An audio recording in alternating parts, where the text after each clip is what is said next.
שלום לך גד אולמן. שלום לך. שלום לך. ובכן, ספר לנו על התערוכה, אנחנו נראה כמובן גם ציורים, וספר לנו על התערוכה הזאת. ראינו עכשיו ספר ילדים של ארץ יצורי הפרא. כן. אני חושב שהייתי קורא לעבודה שלי ארץ יצורי הים. כי אני עוסק בים, התחלתי מים של תל אביב, הרחבתי לים כללי, ובחוף יש מפגש בין מים ואדמה.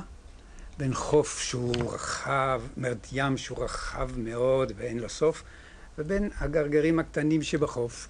שלם קורה משהו, הצוללים באים לשם ונכנסים לעולם הדממה שלהם, מחפשי המתכות, בייחוד בחורף, מלאים עם אוזניות, מחפשים מטבעות, ואת כל הדברים האלה העליתי על קרטון. אז זהו שבאמת, בניגוד לתמונות שראינו, התמונות המרהיבות של זנדה, כאן אתה בוחר להצטמצם לרישומי פחם על קרטונים.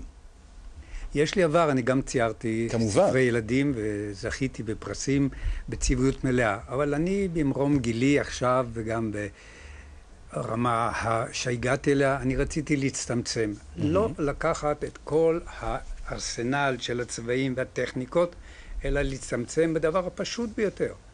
פחם, כמו שציירו את המערות באדם הקדמון, כן. מהמדורה לקחת פחם, זה כמובן לא מהמדורה, ולצייר איתו, והחומר הזמין ביותר, הפשוט ביותר, הטריוויאלי ביותר, הוא נייר או קרטון. קרטון יותר נוח, הוא סופג את הלחץ שלי, כי אני מאוד מצייר דינמי ובגדול, ולקרטונים שנפרסו מתוך אריזות של מקרים או של דברים אחרים, ושאני פורס אותם מעל קומת אדם, והציורים שעשיתי מאוד גדולים, ונוח לי ככה לעשות מלאך שהכנפיים, אני מצייר עם שתי ידיים. אבל הציורים האלה באמת נראים, מצד אחד הם מאוד אינטימיים מבחינת הבחירה בחומרים, מצד שני הנושאים שלהם הם מאוד מיתיים, למשל איקרוס, שאני מסתכל שם ואני רואה. איקרוס הוא סיפור אחר, ואני יכול אולי, אם מותר לי, כי עברנו בספרי ילדים, לצטט את נכדתי, שאתמול סיפרה את הסיפור וקיבלתי את זה דרכה, שאמרה ככה: סבא שלי הרגיש לא כל כך בטוח. הוא לא יכול ללכת כאילו שהראש שלו מכוסה. כן. ואחר כך הוא גם הרגיש שהוא קשור בחבלים ולא היה לו נוח. אז בא רופא, פתח לו פה והוציא את זה. ואז הוא הרגיש שהוא יכול לעוף כמו איקרוס, לפרוס את הכנפיים, והוא עף מעל הים. אבל הוא זהיר, הוא סבא, הוא לא ילד שיגש לשמש ושם השעבה תימס, הוא זהיר, הוא כבר לא ייפול, אלא יצליח לעוף. זה מה שהיא עשתה.